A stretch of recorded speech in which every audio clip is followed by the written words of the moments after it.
Nathalie, on va peut-être savoir si vous avez envie de dire deux mots pour présenter le film et pour savoir, parce qu'on se retrouvera après à la projection pour en parler assez longuement. Well, thank you for being here. I'm very happy to be here for real, in real life, in a cinema. So thank you. Voilà, merci beaucoup d'être là. Je suis vraiment très heureuse d'être ici, et particulièrement voilà, en chair et en os, dans un cinéma, en présentiel, avec ce mot. And also happy that you get to have a moment to enter into the world of Clara in Costa Rica. Oh, no, she's good. Yeah. But that was all I was going to say. So. Alors, et en plus, voilà, je ne vais pas dire beaucoup de choses de plus. Je suis aussi très heureux que vous ayez, avec ce film, l'opportunité de rentrer dans le monde de Clara au Costa Rica. And, well, turn off your phones, turn off your vibrators. I usually say vibrators are very nice at home, in private, but not in the cinema. Vas-y, traduis ça, c'est bien. Il n'y a aucun problème, hein, moi je traduis tout. Donc, nous vous remercions de bien vouloir éteindre vos téléphones et également d'éteindre vos petits jouets sexuels. Hein, c'est très bien à la maison, en fait, mais pas top dans les cinémas. I don't know how the translation for that works. But anyway. Vibrator. Vibrator. Yeah. Un truc qui vibre. Un truc qui vibre. Yeah. So thank you, and I come after for Q&A. If you have any questions, great. If not, also great. No pressure. Yeah, we come after the credits. Maybe it's very nice music at the end, so you can listen and relax. Voilà, donc on se retrouve après la projection. Je serai heureuse de répondre à vos questions. Je serai aussi heureuse, voilà, même si vous n'en avez pas. Petite précision, on viendra donc vraiment à la fin du générique, puisque celui-ci est accompagné d'une très belle musique. Donc, voilà, ne partez pas si vous voulez qu'on discute. Moi, j'ajoute encore une chose. Bon, d'abord, il faut remercier Daniel Chabat, le distributeur d'Épicentre, grâce à qui on fait cette rencontre. Et ensuite, que le film que vous allez voir est un des plus beaux premiers films de l'année, mais je dis ça, elle a déjà un gros palmarès de prix dans les festivals de court-métrage avant. C'est aussi potentiellement un film qui permet de réfléchir à cette question de est-ce qu'il y a des différences entre les films d'hommes et les films de femmes, voilà. Bah là, clairement, je crois. Là, elle se voit, en fait. Et il y a une sensibilité très forte, très charnelle, à l'image de la blague faite tout à l'heure, qui pour moi est assez typiquement ce que j'aime dans le cinéma au féminin. Voilà, on dira ça comme ça. Voilà, donc bon projet. Et le film était à Cannes l'année dernière, à la quinzaine des réalisateurs. Voilà, donc il est quand même très repéré comme une des autrices émergentes, donc on est très heureux de la recevoir ce soir. Grand Prix de Créteil aussi, Festival des films de femmes de Créteil. Merci Daniel. Voilà. Bonne projection et à tout à l'heure. Merci Nathalie. Merci Pascal. Merci.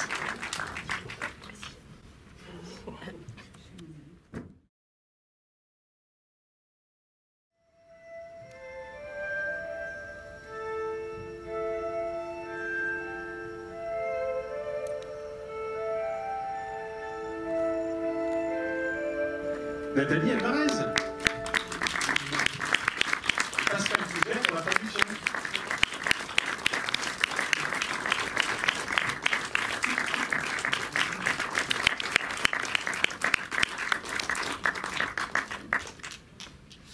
Alors, la première, c'est que le film est assez clairement un film qui parle de la condition de la femme. Ça se voit partout, par plein de biais différents. Mais qui va du coup opposer un personnage principal dans un rapport fusionnel à la nature et un environnement très fortement marqué par une empreinte religieuse et patriarcale, je dirais. Voilà, on est en train de passer dans le noir, je ne sais pas pourquoi.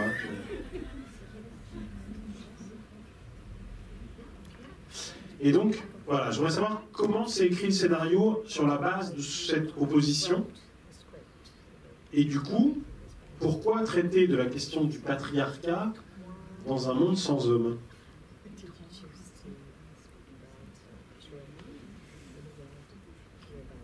Presque sans hommes. Il y en a un, c'est vrai.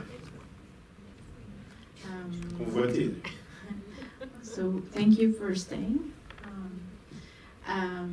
Well, how it was born, it's very concrete. It was I was doing an application for a screenwriting school to enter the school, and they gave me 2 pictures, and then they say, "Oh, create a little story with these pictures," and this is the place where the character was born. You can carry on. Really? Oh, Yeah, this one is. no problem. So it was a picture of a woman with underwear and a bare back, like this, feeling a lot of shame.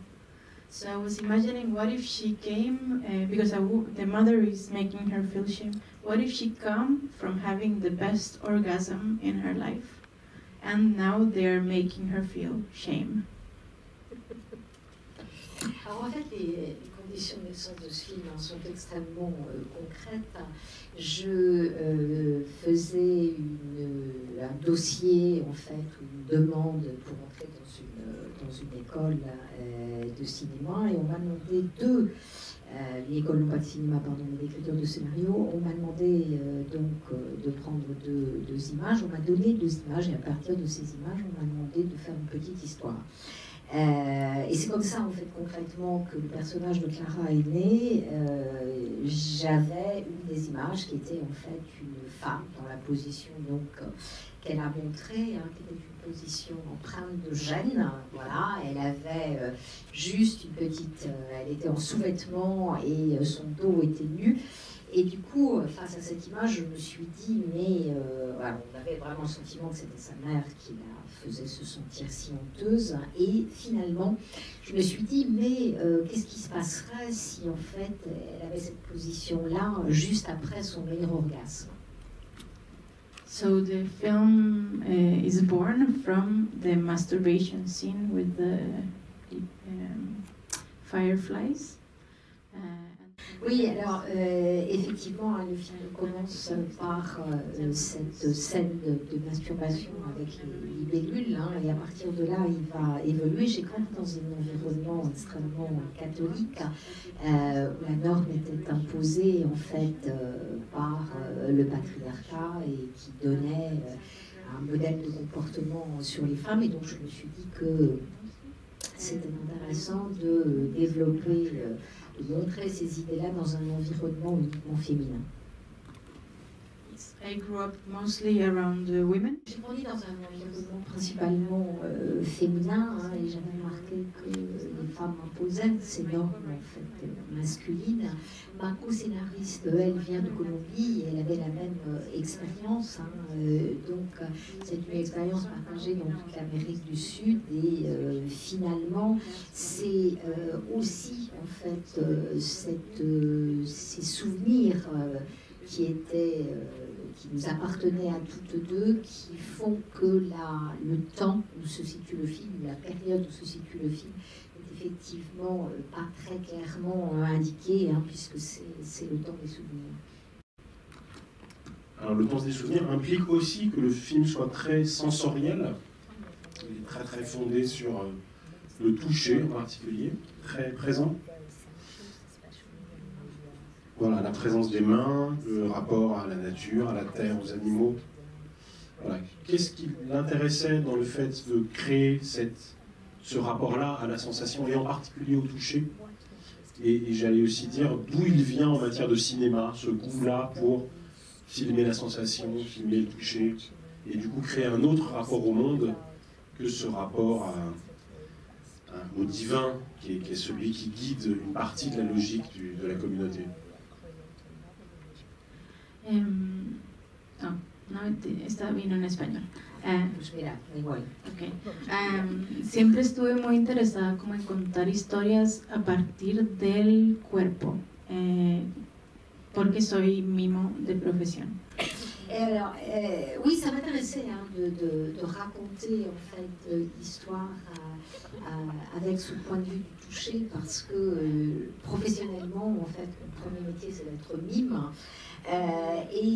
Ça m'intéressait aussi de raconter l'histoire à partir de ce personnage qui avait un langage différent en fait, et qui donc avait un rapport différent au sens, peut-être plus caché, avec une intensité différente de celle qu'on peut avoir. Hein, et ce rapport-là passait bien sûr par la capacité d'audition, mais aussi les mains, la capacité de sentir et de toucher. Oui, et c'était intéressant aussi pour moi de voir comment différentes parties du corps pouvaient s'exprimer. Et les mains sont particulièrement intéressantes puisqu'elles peuvent à la fois être source de plaisir et en même temps indiquer un refus, être un outil pour se défendre. Hein. Et j'avais aussi un intérêt tout particulier sur une relation un peu différente à la caméra, une caméra loin, une caméra proche, et aussi à ce qu'était la danse, la chorégraphie. Et d'ailleurs, mon actrice principale n'est pas actrice, elle est en fait danseuse. Et c'était la première fois qu'elle était dans un film. Sorry. Petite parenthèse, on lui a parlé en vidéo tout à l'heure pendant le film. Elle est extrêmement belle, il faut le dire. Ouais, et donc elle ne ressemble pas tellement au personnage en termes d'expression corporelle. Et deux, elle a un spectacle de danse demain. Hein, donc ça peut pas être là parce qu'elle danse vraiment. C'est gentil. Yes, the first time I saw her in a stage dancing, doing like. Oui, la première fois que je l'ai vue d'ailleurs, hein, elle était sur scène, elle faisait des choses absolument incroyables. Il y avait 14 autres danseurs avec elle, mais elle était la seule que j'arrivais à voir. So I can tell this if you want. I invite her. I tell this. Yeah. Okay. I invite her. Après l'avoir vue sur scène, j'ai invité à faire un casting et je lui ai proposé la chose suivante. Hein.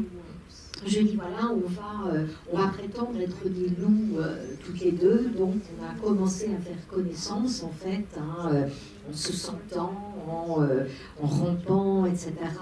pour à peu près 45 minutes. Et puis ensuite, on a rajouté un petit peu une petite part d'humanité chez les loups. Il y avait plus de 90% de loups, et petit à petit, voilà, on a continué. Jusqu'à ce que moi je devienne à 100% humaine, mais Clara avait gardé 20% du loup, comme, enfin Wendy en fait, avait gardé 20% du loup comme le personnage de Clara. So we work a lot with the nature. Et donc effectivement, on a aussi beaucoup travaillé dans la nature, hein, à l'extérieur, et puis on a aussi beaucoup travaillé sur notre nature intérieure, hein, sur le feu qui est en nous, et puis sur les différentes racines que Clara peut avoir sur elle, en fait. Hein, et comme Wendy est danseuse, hein, et que moi je suis mime, on avait bien évidemment beaucoup de mal à se comprendre. Je pose une petite dernière, j'imagine qu'on va aborder la question du cheval, de Yuka, mais c'est pas là-dessus que je voulais interroger, enfin, pourquoi il est présent à la fin. Non, je vais revenir sur la toute fin du film, pour revenir sur vraiment les tout derniers plans. Enfin, il y a d'abord ce plan très troublant et très fort du corps qui se redresse, qui du coup résout tout seul ce que le personnage de la vieille dame refusait par la chirurgie, puisque quand même elle est punie pendant tout le film, on lui refuse une issue qui paraît simple, d'une opération qui est décrite comme banale. Et puis il y a cette espèce de deuxième baptême d'immersion dans la nature, mais cette fois seule, sans la présence de l'homme, puisqu'ils avaient fait un premier bain ensemble. Et il y a cette vision un peu onirique du cheval qui aurait survécu. On voit bien que c'est du conditionnel, parce que c'est une apparition. Et qui est évidemment son double dans l'évasion, dans la liberté, dans le rapport à la nature. Voilà, donc les deux échappés finalement se retrouvent. Mais le film ne s'arrête pas là. Il il y a encore un ou deux plans, et il s'arrête en particulier sur un plan de l'eau. Et là, il n'y a plus de protagoniste, et ce qu'on entend, ce qu'on perçoit du tout dernier plan, c'est tout à coup que l'écoulement de l'eau se fait plus fort. Et ça s'arrête là-dessus. Et la mer? Ah, c'est la mer. C'est la mer. Le bruit de la mer. C'est la mer revient, je comprends rien. Voilà, et donc je voulais comprendre un tout petit peu comment s'articulait cette fin de film et ce qu'elle racontait évidemment par rapport à la violence qu'a réussi à produire Clara pour se libérer de cette famille, de ce carcan.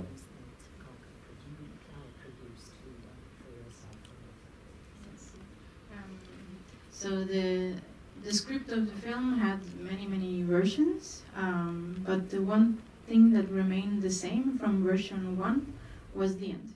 Alors en fait le script a eu plein de versions, mais la seule chose qui n'a jamais changé, qui était là depuis la première version du script, c'est la fin. Et il m'est arrivé de montrer le script et des gens disaient mais la fin ne fonctionne pas, et j'ai changé tout le reste et je gardais toujours la fin.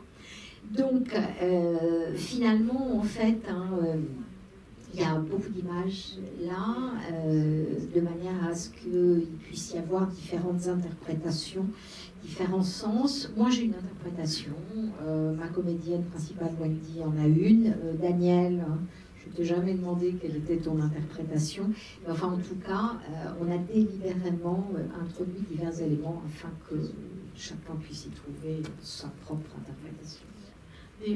The one thing that is constant. Il y a une chose qui est une constante, je dirais, dans l'interprétation qui peut être faite, c'est d'abord que cette fin, elle parle de l'auto-guérison et de la libération du corps. Il y avait effectivement des tas de choses qui passent par le corps, et il y a de cette manière-là, je crois, parce que ce rapport au corps est différent un peu partout. Comme le film Voyage, je pense que ça peut effectivement avoir différentes significations par rapport à ce que le corps peut connaître dans les différents pays où le film peut être vu. Par exemple, au Costa Rica, l'avortement est illégal, donc ça m'intéresse aussi de voir le film comme une espèce de plateforme de lieu qui pouvait faire naître différentes discussions sur différents sujets et sur les différentes formes de pression du corps. Qui pose la première? J'aurais voulu savoir le temps de dressage du cheval. Yuka.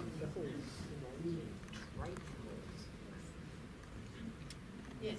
Okay. Thank you. En fait, le nom du cheval, c'est tempête, en espagnol, tormenta. Et donc, on a commencé, en fait, ce dressage entre elle et Wendy au mois d'août pour un tournage qui a débuté en février, de manière à ce qu'elle puisse développer une amitié. Ensuite, pendant le tournage, il n'y avait que Wendy qui pouvait approcher le cheval et s'en occuper, de manière à créer un lien privilégié entre toutes les deux. Alors, comment se crée ce lien? Il se crée par la patience et également par le fait de nourrir l'animal. Et Wendy a décidé qu'elle ne montrait pas le cheval de manière à ce qu'elles aient toutes les deux une relation qui soit davantage sur un pied d'égalité. Oui, je voudrais terminer en disant qu'il y a une véritable symbiose, la même symbiose entre la statue de la Vierge Marie et Clara.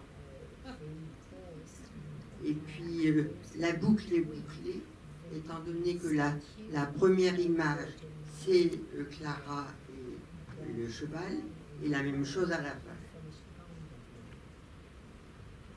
Very clever. Très intelligent, madame. Thank you. Yeah, no, it's nice to notice Wendy will be happy. Wendy also created this Effectivement, hein, il y a eu un moment, il y a cette scène en fait, où le cheval Tormenta est supposé réveiller la comédienne, réveiller Wendy. Hein, alors donc, c'est une scène un peu délicate parce que quand même, le cheval fait 600 kilos, donc il fallait que la scène puisse être tournée en toute sécurité pour la comédienne. Mais en fait, à chaque fois qu'il y avait des scènes, Wendy parlait au cheval et lui expliquait en fait voilà, ce qu'était la scène et sur cette scène-là, qu'elle devait la réveiller, mais doucement, il fallait qu'elle fasse attention, etc.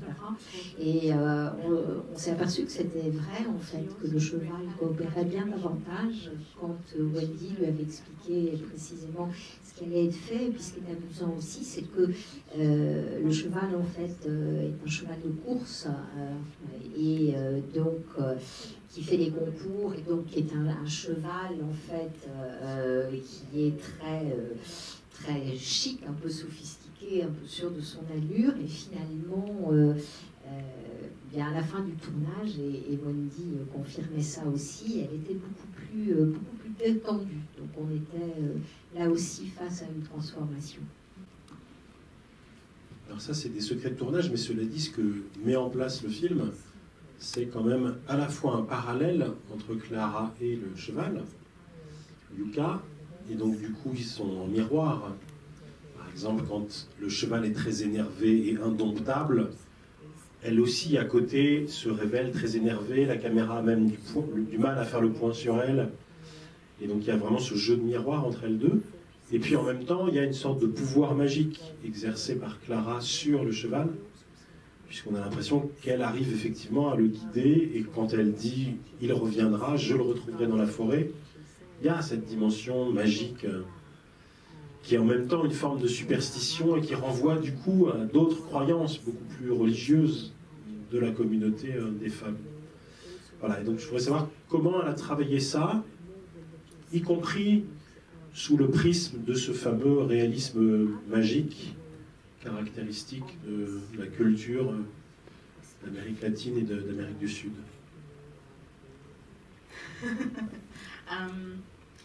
Well, we put a lot of weight on the fact that Clara had this different language in regards to the horse and her communication being somehow easier with a non-human nature than with humans, in a way, a more honest. Oui, effectivement, il y a différents langages avec le cheval et on voit bien aussi que Clara, d'une certaine manière, elle communique plus facilement avec les non-humains.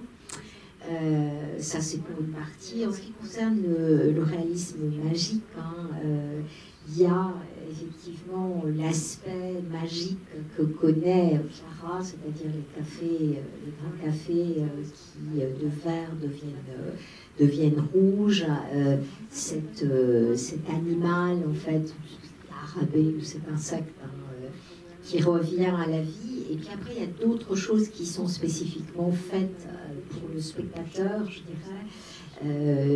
Par exemple, le vêtement différent qu'elle va avoir à l'extérieur de l'eau et sous l'eau, hein, et des choses comme ça, et qui là sont plutôt un travail qui a été fait entre le chef opérateur et le travail de montage ensuite. Voilà. Quelque chose qui vous met, vous, spectateur, dans la magie avec des éléments spécifiques.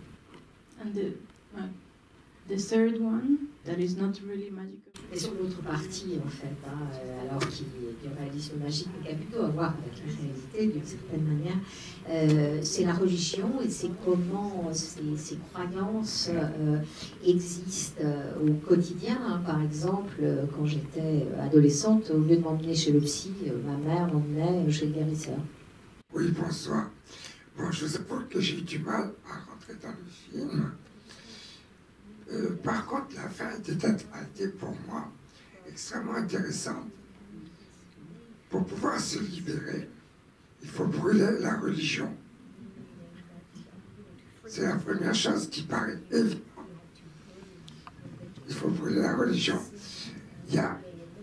Mais du coup, le miracle du redressement, et qu'elle ne sera pas canonisée par le pape, puisque ce n'est pas un miracle reconnu par l'Église. Il y a un point, parce que j'ai un côté un peu très terre à terre, qui était nécessaire dans les dernières scènes, mais qui m'a un peu gêné. C'est que donc il y a eu le tremblement de terre qu'elle avait senti, un peu comme les animaux arrivent à sentir un tremblement de terre, qui a donc détruit la salle de bal, mais qui n'a pas touché le séjour pour les besoins de votre film, puisqu'il fallait que le séjour soit en bon état pour que la Vierge soit brûlée.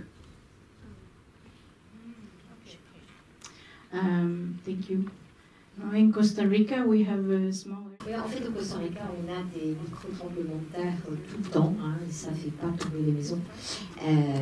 Donc cette partie-là, elle est logique. Et puis après, pour le reste, effectivement, c'est quelqu'un, Clara, qui a des super pouvoirs, enfin en tout cas des pouvoirs différents des êtres humains ordinaires. Bonsoir, merci beaucoup pour votre présence et moi j'ai beaucoup apprécié le film. J'avais 2 questions pour vous, vous répondez à celles que vous voulez. Allez, la première question c'était pour vous, quelle est les scènes ou la scène que vous préférez dans votre film? Peut-être parce que vous avez mieux réussi à montrer ce que vous voulez représenter ou mettre en scène, ou parce que finalement ça révèle une émotion particulière quand vous voyez la scène au final. Et la deuxième question, c'était un des pouvoirs magiques aussi de Clara, c'est de connaître le prénom, le vrai prénom des gens, donc je suppose la vraie nature des gens en fait, que eux-mêmes ils n'ont pas conscience. Et en fait j'ai vu le clin d'œil à la fin que le scarabée, son vrai nom c'est Ophir, et Ophir c'est aussi la personne à laquelle vous avez dédié le film. Et en fait c'était assez... du coup, j'ai l'impression qu'il y avait un clin d'œil puisque c'est un scarabée et que c'est aussi le symbole de la vie éternelle. Donc je me suis dit, pour vous, quel est en fait, ça veut dire quoi d'avoir le super pouvoir de connaître le prénom? Et si c'était quelque chose de culturel au Costa Rica ou si c'était quelque chose que vous avez voulu mettre en place dans le film? Merci beaucoup. I don't know anymore because I watched it. Alors ma scène préférée, c'est difficile en fait parce que j'ai tellement vu le film que j'ai presque l'impression que je ne ressens plus vraiment d'émotion en le voyant. Mais il y a quand même certaines scènes qui évoquent pour moi de très très bons souvenirs et l'une d'entre elles, c'est la scène en fait. On voit Clara dans l'eau avec cette belle robe. C'est quelque chose qui avait été proposé par le chef décorateur et il donc dit « Ah, mais ce serait peut-être bien en fait qu'elle porte une robe sous l'eau, ça ferait penser aux filles, etc. » Donc on hésitait un peu. En même temps, on n'avait pas l'argent pour pouvoir filmer avec et sans. Et finalement, la solution a été trouvée par ce qu'a dit l'un des producteurs en disant mais moi je préférerais que le film rate parce que il est trop osé plutôt que ce soit un film raté parce que il n'est pas suffisamment osé. Donc finalement, voilà, on a choisi d'avoir la scène de la robe sous l'eau et puis les autres costumes qu'on avait filmés au début. And then I really like the masturbation scene. J'aime beaucoup la scène de masturbation. With Lucille. Oui, alors non, cette idée de nommer les gens n'est pas du tout une tradition au Costa Rica. Après, j'ai découvert qu'il y avait beaucoup de gens qui donnaient des noms aux choses. L'aspirateur, le four micro-ondes, les gens ont voulu dire ça à la fin des projections. Mais dans le film, c'est vraiment ce que vous dites, madame, c'est-à-dire que Clara donne un nom aux gens qui correspond avec ce qu'ils sont vraiment, en fait. Et quant au choix en fait du nom de l'insecte, Ophir, et qui est effectivement le dédicataire du film. C'est une danseuse colombienne en fait qui s'appelait Ophir et qui s'est suicidée. C'est un hommage de mettre son nom dans le film et de donner son nom à un personnage. Merci, un film magnifique. En fait, c'est intéressant que vous ayez évoqué le droit à l'avortement, ou plutôt la prohibition de l'avortement pour mettre en valeur le message féministe du film, parce que, en fait, pour moi, présenter un personnage si proche de la nature, c'est plus justement des stéréotypes d'hommes sur les femmes. Et donc, du coup, par contre, dans le film, on découvre un personnage multiple et absolument éblouissant. Et c'est par là que vient finalement ce féminisme, si on veut.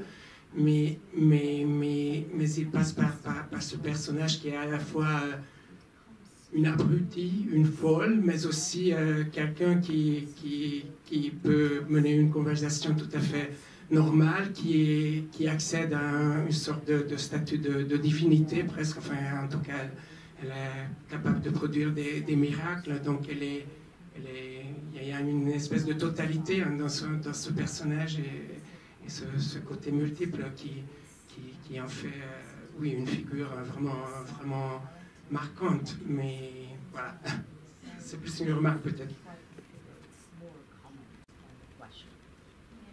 Well, yeah. For me, Clara is like too grand for her own. Oui, effectivement, Clara, pour moi, elle dépasse complètement la réalité, en fait. Elle est trop grande pour son propre corps, elle va au-delà. Pour moi, c'est une espèce de sorcière, en fait, mais de sorcière un peu à l'envers, puisque il y a eu un moment où on brûlait les sorcières et qu'elle, un peu pour ce caractère de sorcière, elle est finalement vénérée, mais elle ne peut pas être à la fois sainte et avoir une sexualité, elle n'en a pas le droit.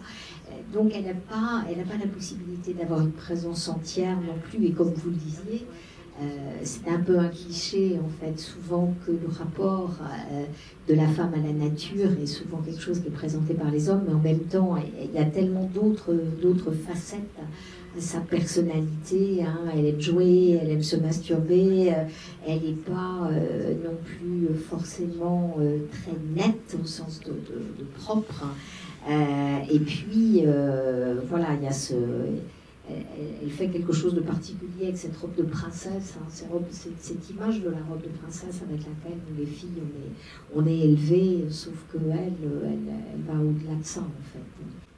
Oui, moi j'ai trouvé votre film très beau, très intéressant. Je veux juste relever le rôle masculin de l'homme qui est pas négligeable. Et je l'ai trouvé très très bienveillant. Donc par les temps qui courent, je voulais relever cette chose. Je vous remercie beaucoup. Yeah, thank you. We think about this a lot because there is a lot of movies à cette question-là, parce qu'effectivement, il y a beaucoup dans beaucoup de films, en fait. But for me, it was important to show also a man who is not as affected by the machismo culture in a way, and could be very gentle and could, you know, become a true listener because he's an outsider and sees her with different eyes, even if it's not exactly the same that she wants. C'est un outsider, donc il est capable de porter sur elle un regard différent. So in this film, I was more interested in pointing my hand at women who reproduce the patriarchy. Et donc dans ce film, ça m'intéressait davantage de pointer les femmes qui reproduisent le patriarcat. Oui, excusez-moi, juste un petit détail. J'ai l'impression de voir Clara dans un pull qui ressemble à un pull suédois. Quel rapport est-ce qu'il y a au Costa Rica des pulls comme ça? Okay, good question. C'est une bonne question. Yes, I'm very happy because Elle me réjouit cette question. we want. Alors en fait, le chef décorateur, directeur artistique du film est une femme, elle vient du Chili. Moi, je suis du Costa Rica et je suis en même temps suédoise. Donc, elle avait apporté beaucoup d'accessoires, en fait, moi aussi. Hein. Et c'est vrai qu'il y avait voilà, beaucoup d'accessoires qui n'étaient pas du tout du Costa Rica. Et c'était intéressant puisque ce village, le lieu où se passe l'action est complètement fictif. Donc, oui, les pulls sont bien suédois. Et il y avait même des trolls en fait, dans la chambre de Clara. Mais ils sont tout petits, on a beaucoup de mal à les voir. And, okay, no, this is not your question, but funny story. Petit secret de tournage, donc c'était pas une question, mais voilà, j'ai une anecdote. The chief of production, after the film, she's sure that duendes, gnomes, follow her home and make her lose a lot of things. This was all I remember, because we have troll there, maybe this is why. Et en fait, donc cette femme chilienne, quand elle est rentrée à la maison, alors je ne sais pas si le sort l'a poursuivie, si c'était les trolls, mais en tout cas, elle a perdu beaucoup de choses. They follow her home. Yes, yes. Ils l'ont suivie à la maison d'une certaine manière. Si, sure. Oui, c'est encore moi. Alors, je voulais vous revenir sur de la sexualité des femmes au Costa Rica. Quand tout à l'heure vous avez dit que Clara était aussi assimilée à une divinité, et que du coup elle n'avait pas le droit à la sexualité, est-ce que c'était parce que en fait elle se masturbait dans le salon avec tout le monde, donc en public, ou c'est parce que en fait la masturbation elle est condamnée, même en privé? Et en fait moi ce que j'avais noté assez beau en fait dans le film, dans la scène de la masturbation dans la nature et avec les pilules qui brillent, et le côté en fait se sentir en communion et en symbiose avec la nature et faire de la masturbation comme si c'était un acte aussi naturel que de respirer, alors que dans sa maison et dans sa famille en fait c'est totalement prohibé, interdit. No, it's exactly like you say. C'est tout à fait ce que vous venez de dire en fait. Actually, we call the tree where she is masturbating. L'arbre sous lequel elle se masturbe est devenu pour nous tous l'arbre de la masturbation, c'est comme ça qu'il s'appelle maintenant. Donc effectivement, sa mère n'aime pas du tout qu'elle devienne sexuée, qu'elle ait une sexualité. Hein, et évidemment, quand elle la voit se masturber dans le salon, elle ne la laisse pas faire, mais même quand elle ne voit rien, le lendemain matin, elle connaît très bien sa fille, donc elle sait ce qui s'est passé et elle est tout à fait contre ces manifestations de la sexualité, en raison, bien sûr, particulièrement de ses rapports avec la Vierge Marie, parce qu'elle personnifie la Vierge Marie. Also, one more. Oui, alors cette scène, en fait, que vous évoquez, où elle se masturbe donc, la nuit à l'extérieur, et il y a des lucioles, c'est assez amusant. Pardon, parce que souvent les gens disent « Ah oui, la scène des lucioles, etc. » Et moi je réponds « Non, non, la scène de la masturbation. » Et donc du coup les gens prononcent le terme masturbation, que moi je trouve plutôt bien. Et je trouve intéressant aussi que des grands-mères et leurs petites-filles parlent ensemble de ce sujet-là, de la masturbation. De tout ce qui a été dit sur le sens du film, j'ai trouvé que c'était un film très esthétique dans la beauté, toutes les couleurs, les objets, enfin tout est comme des tableaux. C'est un film très poétique.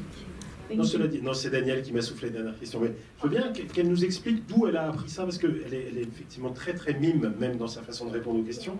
Donc on voit bien que tout est passé par le corps et on imagine que ça contamine son désir de diriger les acteurs et les actrices.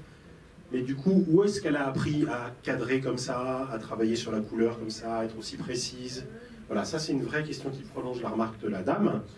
Et la question de Daniel, pour finir, c'est comment on fait pour ressusciter un scarabée? With magic. La magie, tout simplement. Working with actors, a lot comes from being... Oui, alors déjà, bon, on avait un coach pour nous aider avec les comédiens non professionnels. Hein, ces gens que vous voyez dans la rue, vous leur dites vous ne voulez pas être dans un film.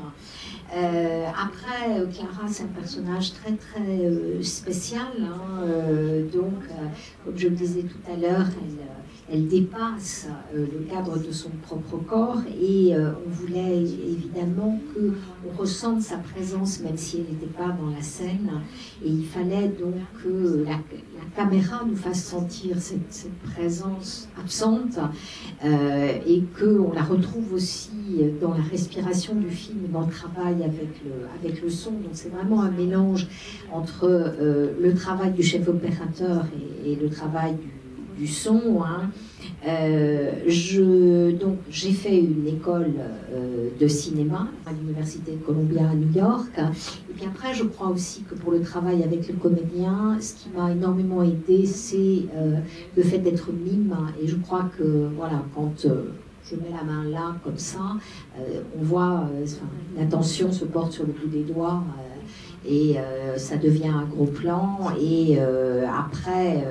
voilà, il y a quelque chose qui a à voir avec le physique, avec le corps, voilà, ça passe par là et c'est plus facile. And how you revive Beetle? Yeah. Alors bon, on va révéler la magie. Hein. Ces bestioles, elles vivent dans la nature, hein, donc, mais c'était un peu trop tôt en fait.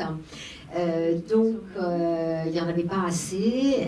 Donc on a promis à tous les membres de l'équipe qu'ils auraient une bière s'ils en ramenaient un. Moi j'avais un vivarium dans ma chambre d'hôtel et avec plein de choses qu'ils aimaient manger. Donc ces petits insectes qui normalement ont 3 semaines d'espérance de vie ont vécu 5 semaines avec nous pendant le tournage avec tous les délices qu'on leur donnait.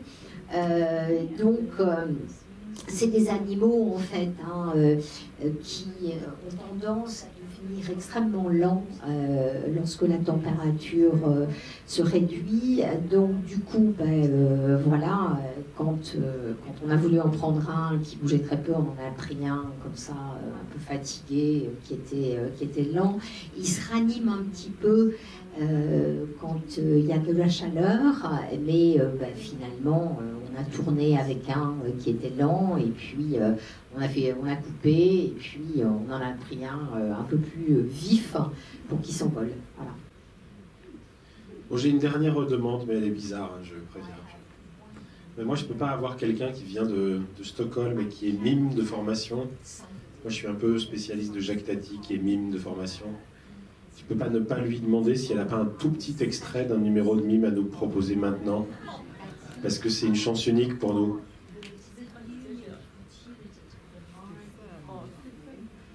Oui, je sais, je ne devrais pas oser, mais en même temps...